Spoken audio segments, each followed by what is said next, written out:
Me lo dijo un desconocido en un bar. Así, sin rodeos. Tu mujer no es quien crees. Yo ni siquiera sabía cómo se llamaba el tipo, pero sabía perfectamente a qué se refería. Era un viernes por la noche. Llevaba una semana entera con el estómago revuelto, sin saber por qué. Algo en casa no encajaba, pero no tenía pruebas. Así que me fui a tomar una caña al bar de la esquina para desconectar. Solo quería sentarme, ver el partido del Atleti, y no pensar demasiado. Entonces apareció él. Un tío de unos 40 y tantos, con cara de haber dormido poco y bebido mucho. Me miró como si me conociera de toda la vida. Se sentó a mi lado sin pedir permiso y soltó la bomba entre sorbo y sorbo de vermut. ¿Eres Jamie, no? Preguntó sin apartar la mirada de la tele. Depende, respondí, girándome apenas. Tu mujer es Clara, trabaja en Mafre. ¿Verdad? Le miré en seco. Ya no era una conversación de bar. Esto era otra cosa. ¿Qué quieres? Le solté, tenso. Nada. Solo decirte que tu mujer no es quien crees. Y no soy el único que lo sabe. No sé si alguna vez has sentido que el suelo se abre debajo de ti sin hacer ruido. Esa fue la sensación exacta. Porque no lo dijo como una amenaza, ni como un chisme. Lo dijo con la certeza de quien ha visto algo que yo no. Antes de que pudiera preguntarle más, dejó el vaso sobre la barra, pagó en efectivo, y se marchó. Así, sin más. Y yo me quedé ahí, con el corazón acelerado, las manos heladas y la mente dando vueltas como una centrifugadora. No dormí esa noche. Ni la siguiente. Y no porque creyera lo que ese hombre dijo, sino porque una parte de mí sabía que era verdad. El lunes, antes de que saliera el sol, ya estaba vestido y preparado para ir a trabajar, aunque no tenía turno. No podía quedarme en casa sabiendo que algo no cuadraba. El comentario de aquel hombre del bar seguía repitiéndose en mi cabeza como si fuera una frase grabada en una pared que no podía borrar. No había nombres, no había detalles, pero sí había una seguridad tan seca en su forma de hablar que me obligaba a moverme, a hacer algo más que seguir tragando saliva cada vez que Clara me miraba con esa expresión neutra de los últimos meses. Fui al trabajo pero no entré, me quedé en la cafetería de enfrente viendo por la ventana cómo abrían el taller. Después conduje hasta el centro de Madrid, donde trabajaba Clara. Sabía que salía a comer sobre las 2, y quise ver si lo hacía sola, si seguía la rutina habitual o si ocurría algo que me ayudara a entender por qué un desconocido se atrevería a decirme algo así. No soy de espiar ni de montarme películas, pero necesitaba comprobar por mí mismo si estaba exagerando o si algo estaba podrido, aunque no supiera todavía el tamaño del desastre. Esperé dentro del coche, con el asiento inclinado hacia atrás para no llamar la atención. Sobre las 2:15 la vi salir del edificio, sola, con su bolso cruzado y el móvil en la mano. Caminó un par de manzanas hasta una cafetería de esas modernas con nombres en inglés y tazas ridículamente pequeñas. Entró, pidió algo en la barra y se sentó en la mesa del fondo. Hasta ahí, todo normal. Fue 10 minutos después cuando llegó él. Alto, con traje gris claro, demasiado sonriente para estar en lunes, y con una confianza en sus pasos que me revolvió el estómago. Se sentó frente a Clara sin saludarla como se saluda a una compañera de trabajo. No hubo beso ni abrazos, pero sí hubo una cercanía que no era de amistad ni de oficina.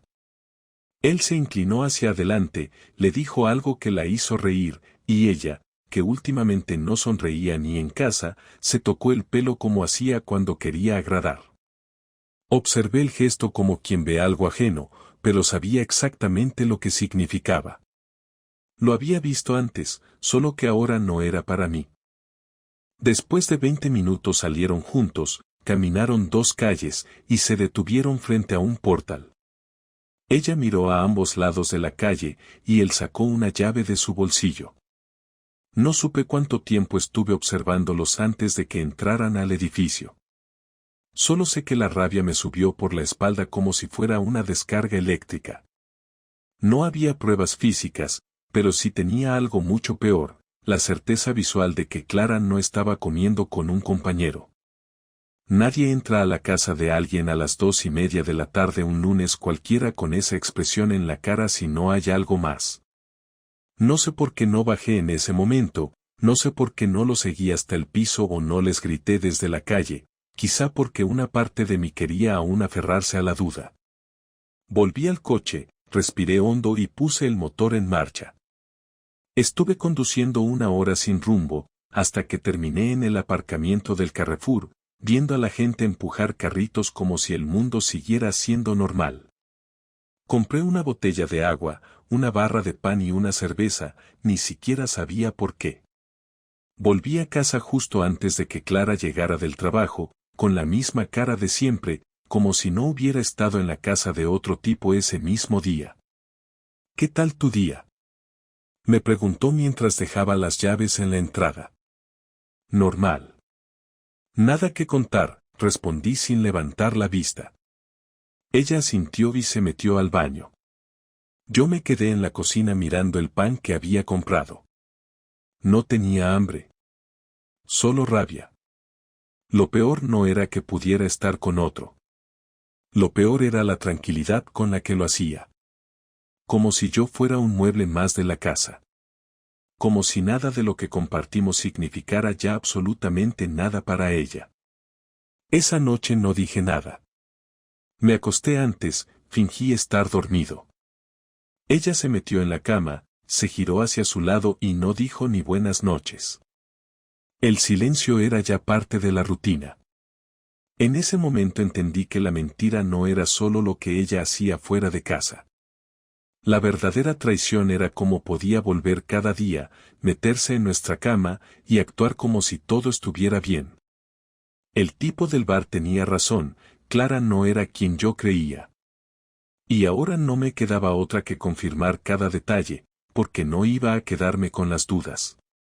Al día siguiente volví al mismo lugar, aparqué en la misma calle y esperé de nuevo a que saliera. Esta vez no almorzó en la cafetería. Esta vez tomó un taxi. Lo seguí. Bajó a unas calles del barrio de Salamanca y entró en el mismo edificio con el mismo tipo de traje gris. Nada de conversaciones previas, nada de disimulo. Entraron como quien llega a casa. Y entonces lo supe. No era una aventura ocasional. No era un desliz. Era otra vida. Una que llevaba tiempo construyendo sin mí. Me quedé 1 hora más en la calle, con las ventanas del coche bajadas. Luego regresé a casa. No fui al trabajo. No comí. Solo me senté en la mesa del comedor, sin luz, con la cabeza llena de imágenes que ya no podía borrar. Tenía claro que no iba a soportar otra noche fingiendo. No después de esto.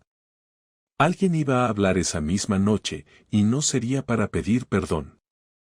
No planeé un gran discurso ni organicé la escena como si fuera una película, simplemente me harté.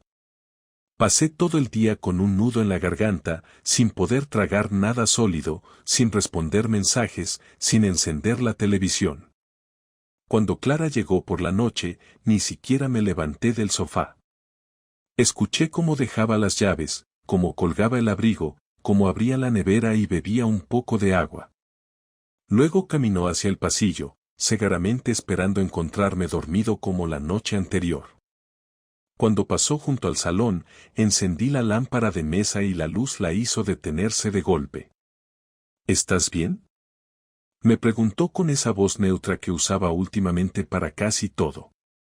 Quítate los zapatos, le dije mirándola directamente. No quiero que te sientes en el sofá con ellos puestos. Ella se quedó en silencio por un segundo, como si no supiera si yo hablaba en serio o si había alguna trampa detrás. Luego se los quitó, los dejó al lado de la puerta y caminó despacio hasta el sillón frente a mí. Se sentó con las manos en el regazo, sin mirarme directamente. ¿Qué pasa?, Jaime? Tú dime, respondí sin levantar la voz. Porque si empiezo yo, puede que no acabemos bien. No entiendo, dijo sin convicción. No me tomes por idiota, Clara. No me mientas a la cara. No te atrevas a fingir que no sabes de qué hablo porque si empiezas con esa basura, no vas a poder detener lo que sigue. Por primera vez en mucho tiempo vi una expresión real en su cara, no fue miedo ni remordimiento, fue molestia. Se cruzó de brazos como si le molestara que yo la sacara de su rutina de silencio cómodo y palabras calculadas. No sé qué te has inventado ahora, soltó, molesta. Estuve en tu trabajo el lunes, y el martes. Te vi salir, te vi entrar con él en su casa. 2 días seguidos. Con el mismo tipo. Con la misma actitud. ¿Ahora quieres que finjamos que nada pasa? Ella apretó la mandíbula y apartó la vista, como si eso sirviera para borrar lo que yo ya había visto. No respondió. No negó nada. ¿Cuánto tiempo lleváis? Pregunté con la boca seca. No sé, respondió al cabo de unos segundos. Meses. 1 año tal vez. 1 año tal vez. ¿No sabes?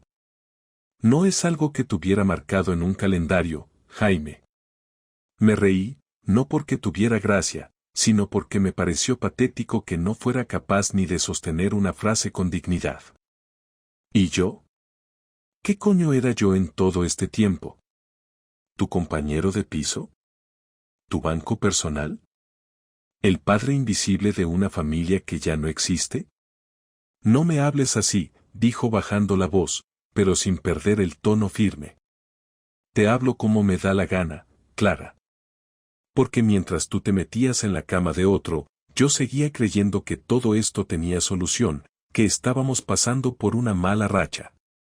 Yo te defendí, te justifiqué, me inventé excusas para tu frialdad, para tus ausencias, para tus cambios de humor. Ella respiró hondo y se inclinó hacia adelante, como si intentara encontrar las palabras correctas para justificarse, pero ya era tarde para explicaciones elegantes. No me sentía feliz, Jaime. Me sentía vacía. Contigo todo era lo mismo. Tú no lo veías, pero yo llevaba tiempo apagada. ¿Y lo solucionaste follando con otro? No lo planeé así. Se dio. Pasó. Y sí, necesitaba sentirme viva de nuevo. ¿Y no pensaste en hablar conmigo primero? En decirme que estabas mal, que no podías más. ¿No se te ocurrió que a lo mejor podríamos haber hecho algo antes de llegar a esto? Lo pensé, respondió casi en un susurro. Muchas veces. Pero cada vez que te veía llegar cansado del taller, o cuando hablabas del arreglo de la lavadora como si fuera una hazaña, me daba cuenta de que ya no sentía nada. Me dabas pena. No quería herirte. ¿Pena? ¿Eso te daba yo? Sí, dijo sin vacilar. Pena. Porque tú seguías creyendo que esto funcionaba cuando hacía tiempo que se había muerto. Me quedé en silencio. Ni siquiera sabía si estaba triste o furioso. Me dolía más su frialdad que la infidelidad en sí. Su capacidad de sentarse frente a mí y decirme todo eso sin inmutarse. Como si yo fuera una hoja que se arrancaba de un cuaderno sin mirar atrás. ¿Y qué quieres ahora? Pregunté, agotado. No lo sé. No quiero separarme. No todavía. No me he ido de casa por algo. No te has ido porque no te ha hecho falta. Tienes a 2 hombres disponibles cuando te apetece. Pero tranquila, eso se acaba esta noche. Se levantó como si yo hubiera terminado la conversación por los dos. Caminó hacia la puerta, recogió los zapatos y los llevó a la habitación. No cerró de un portazo, no gritó, no lloró. Todo fue seco, sin alma. Y eso fue lo que más me jodió. No hubo drama, no hubo súplica. Solo un cierre de puerta y la certeza de que algo se había roto para siempre. Me quedé en el sofá, en silencio, sin pensar en lo que haría mañana. Pero sabiendo que Clara ya no era mi esposa. Era otra persona. Una que había estado conviviendo conmigo sin que yo me diera cuenta. Y ahora sí, lo tenía claro. No iba a perdonar. Y no iba a quedarme sentado esperando que ella decidiera qué hacer conmigo. No soy de los que reaccionan a lo loco ni de los que publican indirectas en redes sociales o montan escenas en la puerta del trabajo. Pero tampoco soy un santo. Lo que Clara hizo no se quedaría sin consecuencias. Me levanté al día siguiente con una idea clara: si ella había jugado a tener dos vidas sin que yo me enterara, ahora le tocaría a ella descubrir cómo se sentía estar en el lado débil, en el lugar del que no tiene el control, del que depende de alguien que ya no piensa en protegerla. No iba a ponerme violento ni a hacer nada ilegal, pero no iba a seguir siendo el imbécil de siempre. El tiempo de aguantar había terminado. Fui al taller como cualquier otro día. A nadie le conté nada. Ni a mis compañeros, ni a mi hermano, que trabaja conmigo. Guardé todo en silencio porque sabía que la mejor manera de hacer daño no era desahogarse, era planear en silencio y golpear con precisión. Primero, fui al banco y cancelé todas las tarjetas secundarias que tenía Clara. No le avisé. No le dejé una nota. Esperé a que intentara pagar algo y le saltara la sorpresa. Luego entré a la cuenta conjunta y la vacié a una cuenta solo a mi nombre. Ella tenía su sueldo, pero todo lo extra, todo lo que salía de mis ingresos o del negocio, se acababa ahí. Esa misma tarde me reuní con un abogado. No uno cualquiera, sino uno recomendado por un cliente del taller que acababa de pasar por un divorcio. Le conté todo lo necesario sin entrar en sentimentalismos. El tipo me escuchó con calma, tomó nota y me preguntó si tenía pruebas. Le dije que no tenía vídeos ni fotos dentro del piso del amante, pero sí lugares, días y horarios. Me recomendó contratar a un investigador privado para documentar al detalle todo. Firmé el contrato ahí mismo. Si Clara pensaba que esto iba a terminar con un acuerdo de separación amigable, no conocía la versión de mí que ahora estaba despierta. Durante esa semana, Clara siguió haciendo su vida como si nada hubiera cambiado. No volvió a tocar el tema de nuestra conversación, tampoco preguntó por el dinero. Pensé que se daría cuenta rápido, pero parecía no querer mirar su cuenta bancaria. Hasta el viernes por la noche. Entró en casa con un rostro diferente, los hombros tensos, el bolso apretado contra el cuerpo. ¿Has hecho algo con las cuentas?, preguntó sin saludar, sin mirarme siquiera. Sí. ¿Y piensas explicarme por qué? Porque me da la gana. Porque todo lo que entra en esa casa lo he trabajado yo y ya no pienso mantener a una persona que se acuesta con otro mientras vive bajo mi techo. Tú no puedes hacer eso, Jaime. Lo estoy haciendo. Y no he terminado. No respondió. Caminó hasta la habitación, cerró la puerta con fuerza. Esa noche no cenamos juntos. Ni siquiera cruzamos palabra durante el desayuno. Lo siguiente que hice fue algo que llevaba días preparando: revisé todos los correos y papeles del piso. El contrato estaba solo a mi nombre. Clara se había negado a firmar como cotitular cuando lo compramos hace años, por miedo a las deudas si pasaba algo con el taller. Ahora eso jugaba a mi favor. Empecé el trámite para ponerlo en venta sin consultarle. Legalmente no necesitaba su permiso. Cuando el investigador me entregó el primer informe con fotos, no sentí nada. Ni rabia, ni tristeza. Ya estaba muerto todo eso. Eran imágenes de Clara saliendo del trabajo, entrando al piso del otro, saliendo 2 horas después con la misma ropa pero el pelo desordenado. Lo típico. Pero verlo por escrito, ver su nombre en un informe técnico, me ayudó a confirmar que no estaba loco. Que no había exagerado. Le mandé un mensaje. Solo decía: lo tengo todo. Te lo enseñaré mañana a las 5. Sé puntual. Al día siguiente, se presentó a la hora exacta. Yo ya la esperaba en el salón, con los papeles en la mesa. No la invité a sentarse. Le mostré el sobre cerrado. Esto es un informe profesional. Lo que hay aquí es suficiente para dejarte sin €1 en el acuerdo. No estoy aquí para discutir ni para escucharte. Solo vine a avisarte de lo que sigue. ¿Vas a divorciarte? Sí. Pero antes, vas a irte de esta casa. Te doy una semana para encontrar otro lugar. Si el lunes siguiente sigues aquí, cambiaré la cerradura. Ella no dijo nada. Solo miró el sobre y luego a mí. Ya no había fuerza en su rostro. Tampoco lágrimas. Era como si por fin entendiera que había perdido. Yo no la grité, no la insulté, no le rompí nada. Mi venganza no era hacerle daño físico, era quitarle todo lo que creía tener asegurado. Comodidad, dinero, techo. Lo mismo que me quitó cuando decidió abrirse de piernas para otro sin pensar en lo que dejaba atrás. Esa misma noche dormí como no lo había hecho en semanas. Y cuando me desperté, la casa seguía en silencio. El tipo del bar tenía razón. Clara no era quien yo creía. Pero ahora lo sabía todo. Y lo mejor era que no me quedaría como víctima.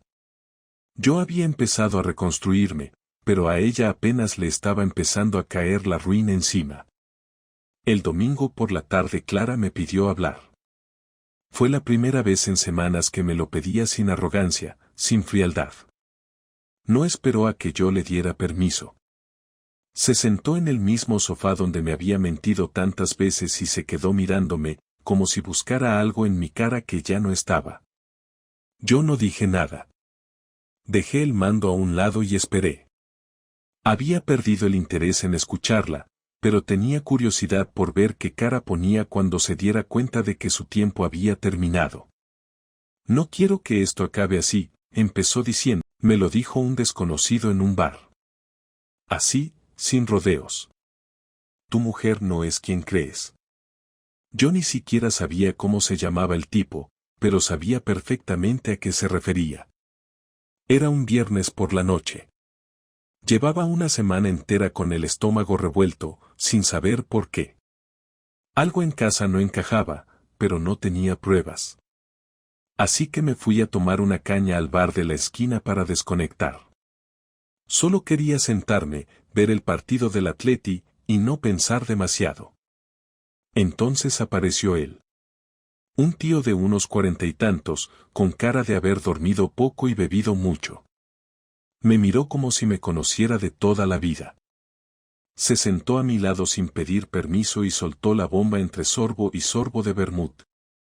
¿Eres Jamie, no? Preguntó sin apartar la mirada de la tele.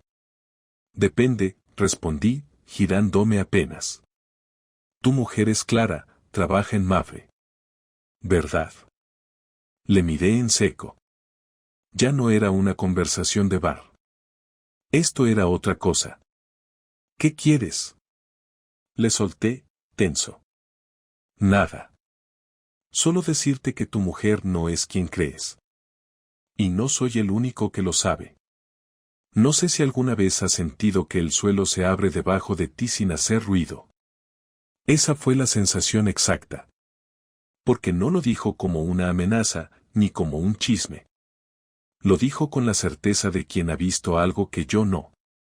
Antes de que pudiera preguntarle más, dejó el vaso sobre la barra, pagó en efectivo, y se marchó. Así, sin más. Y yo me quedé ahí, con el corazón acelerado, las manos heladas y la mente dando vueltas como una centrifugadora. No dormí esa noche. Ni la siguiente. Y no porque creyera lo que ese hombre dijo, sino porque una parte de mí sabía que era verdad. El lunes, antes de que saliera el sol, ya estaba vestido y preparado para ir a trabajar, aunque no tenía turno. No podía quedarme en casa sabiendo que algo no cuadraba. El comentario de aquel hombre del bar seguía repitiéndose en mi cabeza como si fuera una frase grabada en una pared que no podía borrar.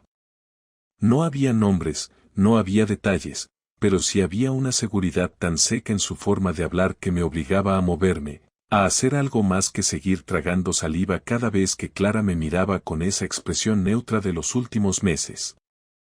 Fui al trabajo pero no entré, me quedé en la cafetería de enfrente viendo por la ventana cómo abrían el taller. Después conduje hasta el centro de Madrid, donde trabajaba Clara. Sabía que salía a comer sobre las 2, y quise ver si lo hacía sola, si seguía la rutina habitual o si ocurría algo que me ayudara a entender por qué un desconocido se atrevería a decirme algo así. No soy de espiar ni de montarme películas, pero necesitaba comprobar por mí mismo si estaba exagerando o si algo estaba podrido, aunque no supiera todavía el tamaño del desastre. Esperé dentro del coche, con el asiento inclinado hacia atrás para no llamar la atención. Sobre las 2:15 la vi salir del edificio, sola, con su bolso cruzado y el móvil en la mano. Caminó un par de manzanas hasta una cafetería de esas modernas con nombres en inglés y tazas ridículamente pequeñas. Entró, pidió algo en la barra y se sentó en la mesa del fondo. Hasta ahí, todo normal. Fue 10 minutos después cuando llegó él.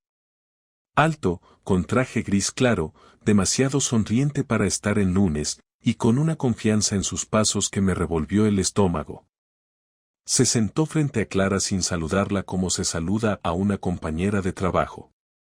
No hubo beso ni abrazos, pero sí hubo una cercanía que no era de amistad ni de oficina. Él se inclinó hacia adelante, le dijo algo que la hizo reír, y ella, que últimamente no sonreía ni en casa, se tocó el pelo como hacía cuando quería agradar. Observé el gesto como quien ve algo ajeno, pero sabía exactamente lo que significaba.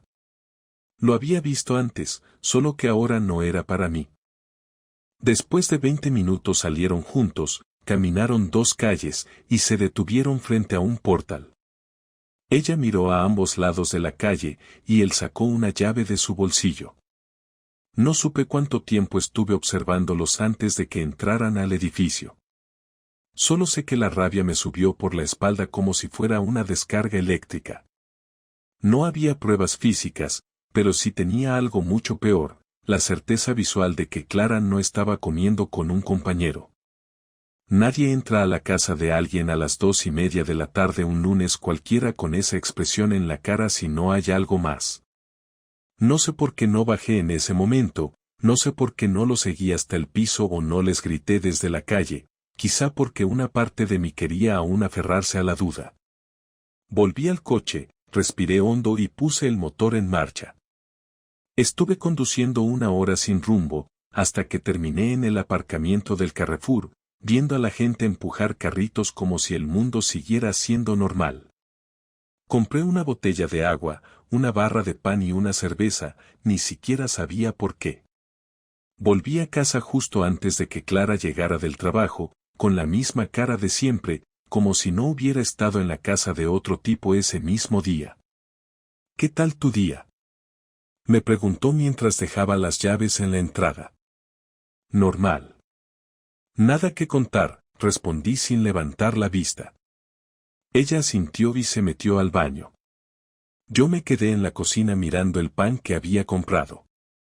No tenía hambre. Solo rabia. Lo peor no era que pudiera estar con otro. Lo peor era la tranquilidad con la que lo hacía. Como si yo fuera un mueble más de la casa. Como si nada de lo que compartimos significara ya absolutamente nada para ella. Esa noche no dije nada. Me acosté antes, fingí estar dormido. Ella se metió en la cama, se giró hacia su lado y no dijo ni buenas noches. El silencio era ya parte de la rutina. En ese momento entendí que la mentira no era solo lo que ella hacía fuera de casa. La verdadera traición era cómo podía volver cada día, meterse en nuestra cama y actuar como si todo estuviera bien. El tipo del bar tenía razón, Clara no era quien yo creía. Y ahora no me quedaba otra que confirmar cada detalle, porque no iba a quedarme con las dudas. Al día siguiente volví al mismo lugar, aparqué en la misma calle y esperé de nuevo a que saliera. Esta vez no almorzó en la cafetería. Esta vez tomó un taxi. Lo seguí. Bajó a unas calles del barrio de Salamanca y entró en el mismo edificio con el mismo tipo de traje gris. Nada de conversaciones previas, nada de disimulo.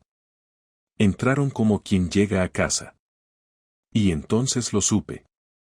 No era una aventura ocasional. No era un desliz. Era otra vida. Una que llevaba tiempo construyendo sin mí. Me quedé una hora más en la calle, con las ventanas del coche bajadas. Luego regresé a casa. No fui al trabajo. No comí. Solo me senté en la mesa del comedor, sin luz, con la cabeza llena de imágenes que ya no podía borrar. Tenía claro que no iba a soportar otra noche fingiendo. No después de esto. Alguien iba a hablar esa misma noche, y no sería para pedir perdón. No planeé un gran discurso ni organicé la escena como si fuera una película, simplemente me harté. Pasé todo el día con un nudo en la garganta, sin poder tragar nada sólido, sin responder mensajes, sin encender la televisión. Cuando Clara llegó por la noche, ni siquiera me levanté del sofá. Escuché cómo dejaba las llaves, cómo colgaba el abrigo, cómo abría la nevera y bebía un poco de agua. Luego caminó hacia el pasillo, cegaramente esperando encontrarme dormido como la noche anterior. Cuando pasó junto al salón, encendí la lámpara de mesa y la luz la hizo detenerse de golpe. ¿Estás bien?, me preguntó con esa voz neutra que usaba últimamente para casi todo.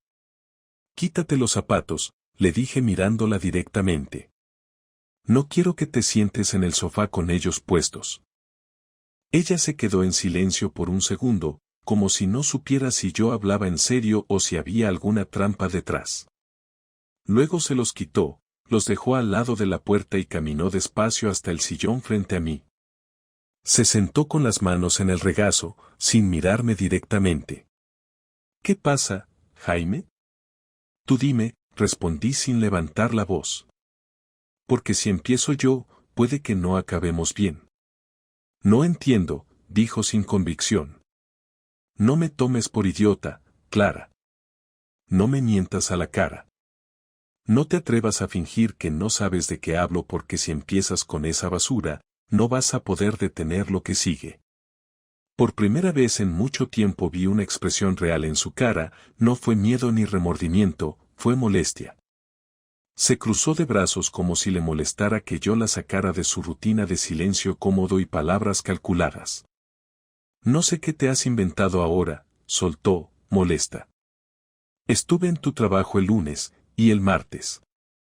Te vi salir, te vi entrar con él en su casa. 2 días seguidos.